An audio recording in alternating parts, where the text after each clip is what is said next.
Charles. When leaving the aircraft, please double check you have all your belongings and pay attention to the gap between the aircraft door. Thank you so much for finding Train Express. We can't wait to see you. So, 3 months ago, pumunta kami ng Vietnam. First timer kami lahat. So, kung nagbabalak kang pumunta ng Vietnam, tas first time nyo din, then this video is for you.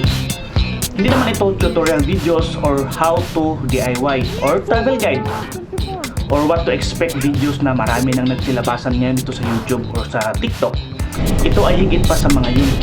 Welcome to Vietnam in 3, 2, 1, go!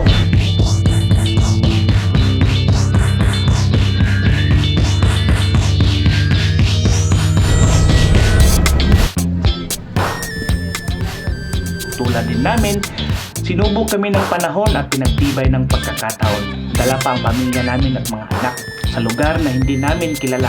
At ito ang umpisa ng aming adventure. Walang pranks, hindi nakaset. Lahat ng pangyayari ay naaayon sa aming mga desisyon or interconnected sa lahat. Sa mga itinakda na tsansa, yung mga pag-book ng ticket sa mga time, sa mga delays, lahat hindi planado. Although may mga planado like booking of ticket, pero spontaneous yung activities namin. 5,000 Hong Kong dollar. Dong. Ito ay mga first-hand experience namin na gusto kong maibahagi din sa inyo. Legit ni guys. Wala yun ang number. Ang ilahang number kay nam from 500,000. 5,000.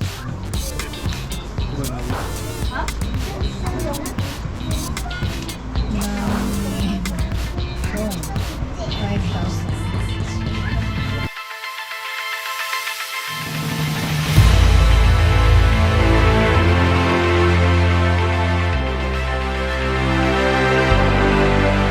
Alam nyo, Vietnam is a nice place. Marami akong gustong balikan doon. Kaso dalawang city lang yung pinuntahan namin, ang Da Nang City at ang Hoi An. Pero if I have the time to go back, then babalik ako para doon. Tapos noon, sumakay kami ng Grab taxi. Mura lang din. First time ko nag-activate ng Grab doon at saka connected siya sa aking GoTime na card. Madali lang talaga monitor mo. At yung hotel na binook namin, parang nasa heart of Da Nang lang siya kasi nasa Florence Hotel kami. I-check nyo lang din yung Florence Hotel. Sulit na sulit ang experience pag nakapunta ka sa Vietnam, guys. Walang tapon, hindi mo pang hihinayangan ang mga gastos mo dun. Mura ang pagkain at masarap pa. Easy din ang transportation, pero may mga ilan-ilan ding masasabi kung ay, na-scam na ako dito. Pero kung gusto mong malaman kung ano yung mga scam na encounter namin, then pwede kang mag-comment at sasagutin natin yan sa comment section.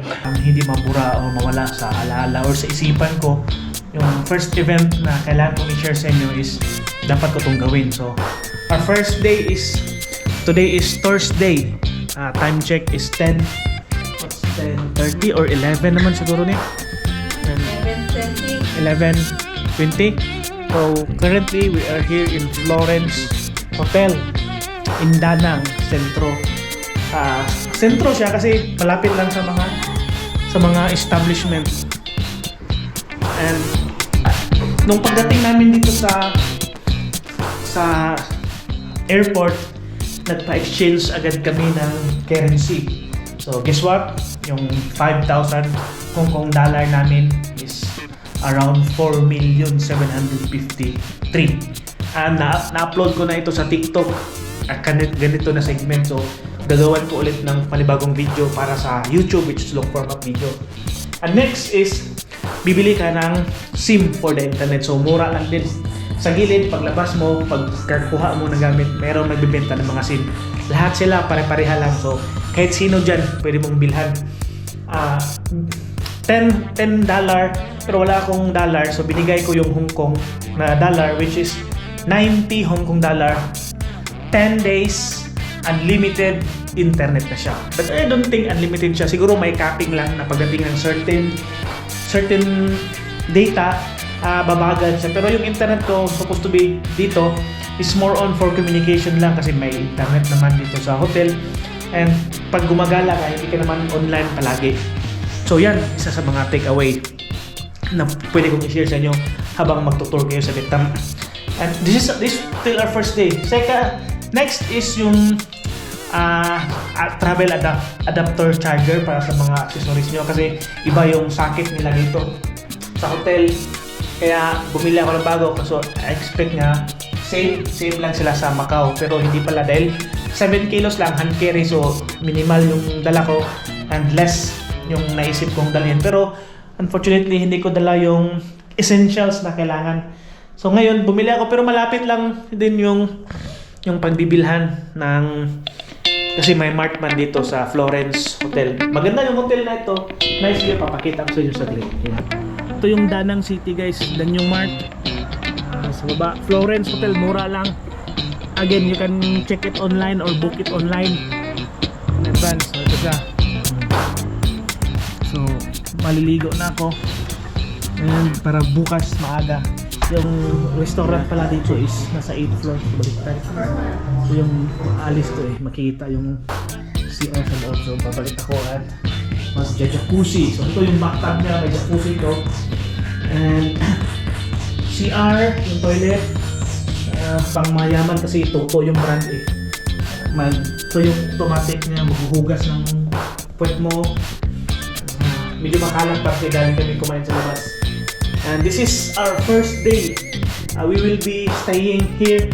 Nakabook kami dito 4 days, pero all in all in Vietnam 10 days yung duration namin bago kami uuwi sa Pilipinas. So this is another travel adventure series episode. I will be featuring more if I can and as much as possible para madagdagan naman yung list of features natin all around, and as much as possible also I want to enjoy my experience here and stay, especially the food, the culture, the people, the environment and the place. Kung anong ma-offer nila, I'll be happy. So if you want to know more about travel as well as mag-guide ako travel tips, I'll be sharing this videos across my platform but in a different perspective. Like pagdating sa TikTok, ibang format kasi shorts lang. Pagdating sa Reels, iba din. Ito naman sa YouTube, which is long format, so more on detailed, expected, or naboboard kayo, pwede kayong maglipat sa TikTok for additional details, or even sa Facebook Reels. So palipat-lipat na po. And sa mga nag-subscribe sa YouTube channel ko or sa TikTok or sa Facebook, I'm thankful kami ni Aris, and as much as possible sulit yung worth it yung pinapanood nyo. Hindi bad vibes, hindi negativity, kahit hindi tayo mainstream, pero at least my content, I stick to my content about travel and adventures and camping and hiking. But this time we are traveling in a different city and here in Vietnam. It's our first day. Wala kaming kalam-alam talaga dito, although nag-research kami konti lang, pero iba pa rin yung experience mo pag bago ka dito. So lahat ng experience mo genuine, lahat ng reaction mo totoo, hindi scripted, hindi pranks. So again, we are 3 families kasi bakasyon na sa Macau. After this, lilipat kami sa ibang city na naman and ma-maximize namin yung 10 days stay namin. And after that, siguro uwi kami ng Pilipinas para sa homestay sa bahay talaga namin, because we have 1 month vacation from school and si Aris magpipiwa na rin. So may papakita ko sa isang net para amazing siya.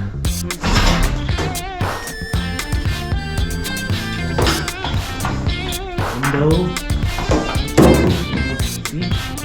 Ito yung makikita mo yung dito, kamalisan lang. Day 2 in our Vietnam trip. We will have our breakfast. Baliktad dito, breakfast nila sa 8th floor. Buntag naman, pagkita na ko sa inyo.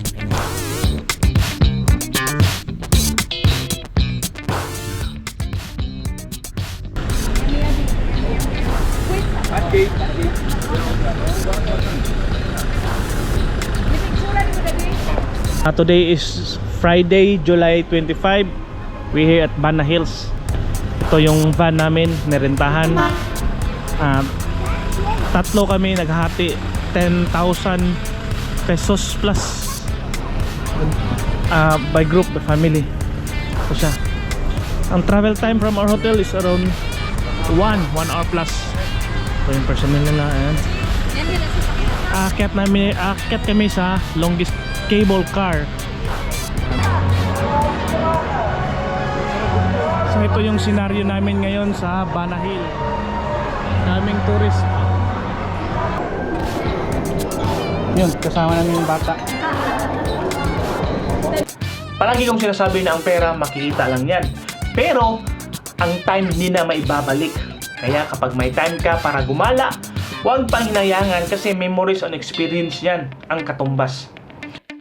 Isa sa mga masishare ko sa inyo is, kapag pumunta kayo, may magbibigay sa inyo ng free coupon beer each. So tanggapin nyo yan kasi pagdating nyo dun sa taas, lalo na kapag nag-buffet kayo, yun yung ipapalit ng coupon doon sa buffet area.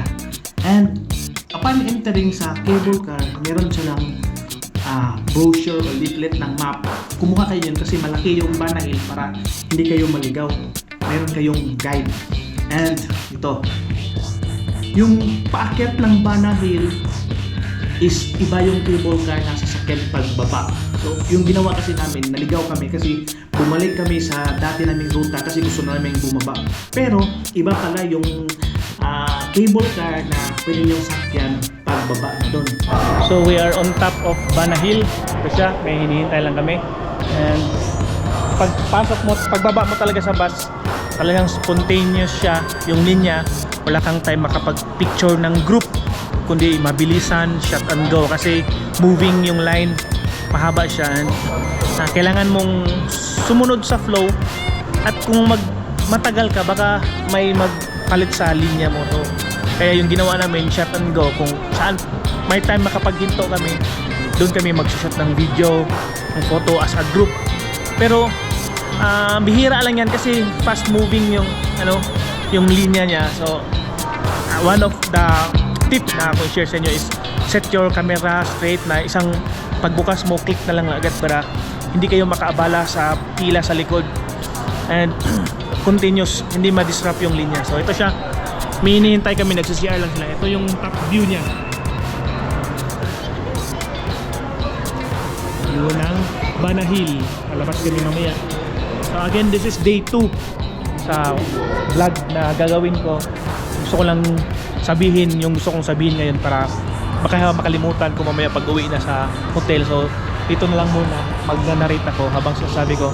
Kasama ko si Aris at saka si Red. Nandyan sila. How guys, did you enjoy the cable car? Yeah. No. Why? I'm scared. Why are you scared? Magiging senaryo namin. Papakita mo yung QR code pag online mo binili, tas kasama na kayo papasok. So parang stampede or run for your life. Yung specialty nila, ba? Makobo. 10,000 kasama na yung transportation papunta dito from hotel, admission sa Banahil, and itong buffet kasama na rin to. Itong buffet may time limit to na dapat ganito kayo mag-start at hanggang until lang. So inuna namin itong buffet sa halip na magpunta sa yung famous hand kasi naambon din naman. 235 na buffet ito guys. Daming pagkain na pwede mong papilian. Golden Bridge, sasakay ulit ng cable car going in. Let's go. Yung in between ng Banahils. Yan, cable car dyan. Yung dalawang kamay na parang Eternals. So may height requirement pag blue free. Pag bata na 5 sa red, hindi bawal. Tsaka pag green may bayad na. Kasi Aris, libre to kasi belong siya sa blue. So, you like? Yeah, it's kind of fun, but it is scary at the same time. Down the Banahil. So iba yung entry point at iba rin yung exit point. Ito yung mahalaga nyong malaman. Kaya maraming tao ngayon dahil papauwi na lahat halos. So dito kami sasakay going down sa Banahil, yung may kamay. Kasi doon yung cable car pababa. So ito na. Faster.